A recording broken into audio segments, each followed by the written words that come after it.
حضور نبی کریم صلی اللہ تعالی علیہ وآلہ وسلم کو فرماتے ہوئے حضرت عمر رضی اللہ تعالیٰ عنہ نے سنا کہ آپ صلی اللہ تعالی وسلم نے حضرت ابو حذیفہ رضی اللہ تعالیٰ عنہ کے غلام سالم کا ذکر کیا اور فرمایا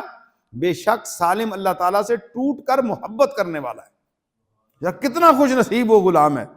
جس کی گواہی حضور صلی اللہ علیہ وسلم دے رہے ہیں، اللہ کی محبت کی گواہی دے دی، یہ تو سند بن گئی۔ آج ہم بھی سن رہے ہیں کہ حضور نے حضرت ابو حذیفہ کے غلام سالم کی محبت کی گواہی دی ہے کہ وہ اللہ سے ٹوٹ کر محبت کرتا ہے۔ ٹوٹ کر محبت کیا ہوتی ہے؟ کہ ہر چیز سے پہلے اللہ۔ حضرت عمر بن خطاب رضی اللہ تعالیٰ عنہ سے روایت ہے کہ حضور نبی اکرم صلی اللہ علیہ وسلم نے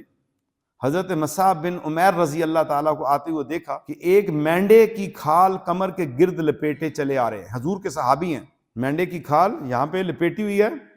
اور چلے آ رہے ہیں، اور آپ صلی اللہ علیہ وسلم نے صحابہ کرام سے فرمایا اس شخص کو دیکھو، اللہ تعالیٰ نے اس کا دل نور سے بھر دیا ہے۔ میں نے اسے اس کے ماں باپ کے ساتھ دیکھا تھا کہ اسے عمدہ کھانا پینا دیا کرتے تھے، اور میں نے اس پر ایک ایسی پوشاک دیکھی ہے جیسے 200 درہم میں اس نے خود خریدا ہوا تھا یا وہ اس کے لیے خریدی گئی تھی، اور اب اللہ اور اس کے رسول کی محبت میں اس کا یہ حال ہے کہ اس کے جسم پہ کپڑا نہیں۔ یہ بہت امیر ترین والدین کے بیٹے تھے حضرت مصعب بن عمیر رضی اللہ تعالیٰ عنہ۔ جب ان پہ اسلام پیش ہوا، محبت رسول میں، محبت الہی میں، یہ بھاگ کے رسول اللہ کی بارگاہ میں آ گئے، اور اس وقت آپ نے گواہی دی کہ جب یہ کفر کی حالت میں تھا، شاہانہ زندگی بسر کیا کرتا تھا، ایسی پوشاک میں نے دیکھی ہے۔ اس دور میں فرمایا کہ یہ 200 درہم کی مکہ میں سب سے مہنگی ترین پوشاک اس جوان کی ہوا کرتی تھی، لیکن جب دعوت اس پہ پیش ہوئی اللہ اور اس کے رسول کی محبت کی تو یہ چھوڑ کے آ گیا۔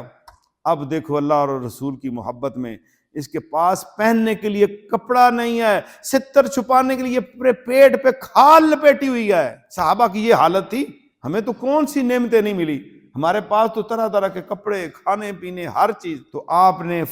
فرمایا اس شخص کو دیکھو، دیدار کرو اس کا، اس کے دل میں اللہ کا نور بھرا ہوا ہے، نور سے دل اللہ نے اس کا لبریز کر دیا، بھر دیا ہے۔